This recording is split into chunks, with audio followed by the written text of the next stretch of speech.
današnjoj temi ću vam dati jedan izuzetan napitak koji možete izuzetno lako napraviti sa nekoliko prirodnih supstanci koji mogu značajno, prije svega danas razmišljamo o pomoći vašim kostima. Jer veliki broj osoba, a specijalno žena iznad 50. godine, u velikom ste riziku od nastanka poroznih kostiju koje kasnije postanu jako lomljive i potencijal svega toga nastaje nešto što se naziva osteoporoza ili osteopenija.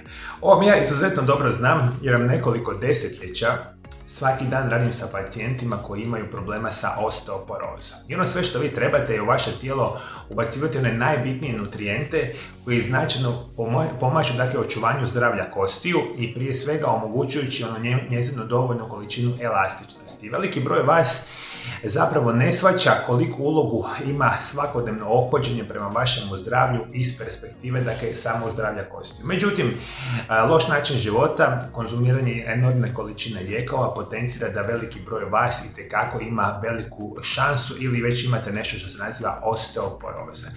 Napitak koji će vam danas izuzetno pomoći sastoji se od sljedećeg. Dakle, u blender ćete staviti 200 ml kefira, jednu malu žličicu MSM praha, jednu malu žličicu alfa praha, jednu malu žličicu kelp praha i jednu malu žličicu nečega što se naziva manuka med.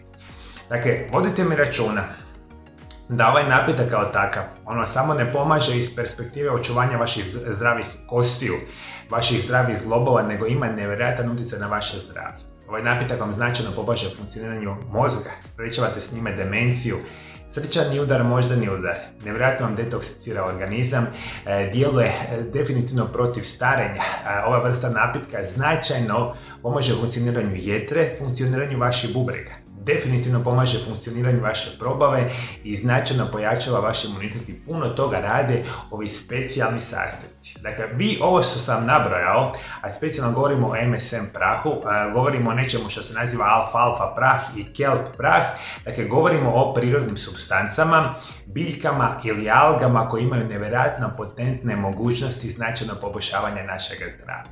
A što se tiče ovog specijalnog napitka, sve sastojke stavite u blender, promiješajte ga jako dobro i pijete ga jedan puta dnevno. Imaćete enormno pojačavanje vašeg zdravlja i ono što mi je bitno za reći. Recimo, ovaj napitak smijete bez problema konzumirati 30 dana zaredom svaki dan, nakon toga obavezno radite pauzu od recimo 15 dana i nakon toga možete raditi apsolutno sve isto.